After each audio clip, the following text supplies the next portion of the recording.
Anyone can pick up a paintbrush and go at some paper, but I'm going to show you the basic techniques and skills for two different styles of painting, acrylic and watercolor.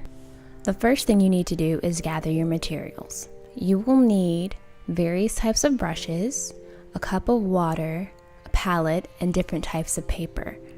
The paper you use will vary depending on the paint you use. For watercolor paper is the best. For acrylic, you need illustration board. The first type of painting we will look at is acrylic. First thing you need to do is probably sketch out something very simple, like a flower, a piece of fruit, or even just a sphere to begin with. The next thing you need to do would be to spread out your different colors on the palette. Now for acrylic paint, you don't have to use something as professional as a plastic palette, but you can use something like a piece of cardboard or even a plate because the paint won't soak into it. Once you've sketched out your initial drawing, go ahead and get your cup of water ready next to your palette along with a few paper towels just in case. Once you're ready, go ahead and dip your brush in the base color paint. This should be the lightest color that you're going to use at first, and make sure that you don't get too much paint on the brush so it doesn't come on too thick. Once you have finished the base layer of paint, go ahead and clean your brush or get another one and start doing the second layer of paint. But first make sure you let that first layer dry a little bit, unless you plan on mixing the colors. Each layer builds upon itself, getting darker and also adding dimension to the painting.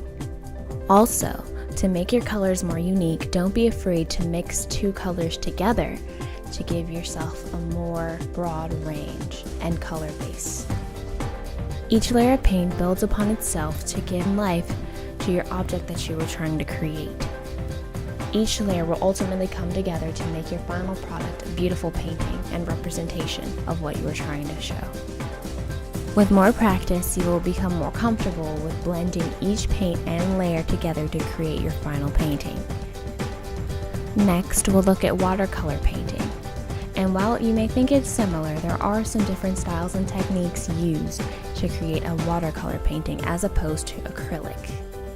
With watercolor paint, you want to use the thicker weave paper that is specifically made for the water-based paint.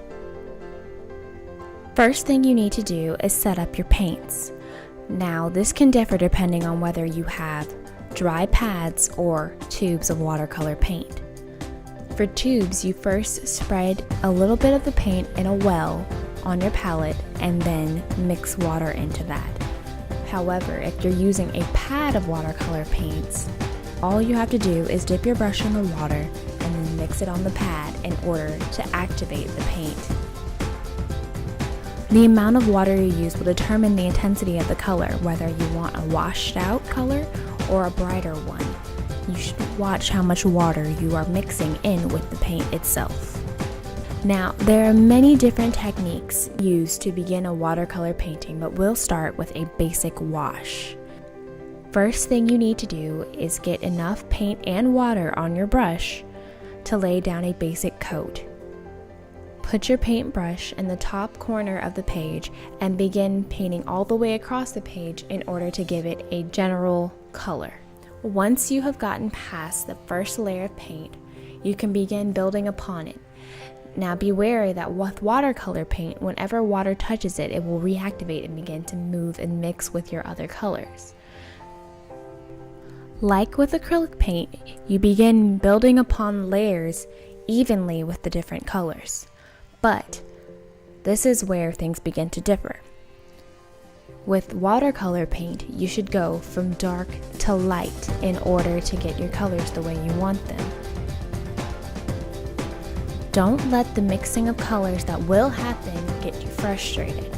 Just learn how to incorporate this and work with it in order to get your final product the way you want it to be. Continue to build the layers on top of each other and mix the paints in order to create your final product. Eventually, you will get to a point where you are happy with your final product and you will be able to say that you know the basic techniques and skills to use watercolor and acrylic paint. and you can continue to practice and hone these abilities in order to make more difficult and unique creative pieces. Thank you for your time, and I hope you use these skills to go out and paint anything you can possibly dream of.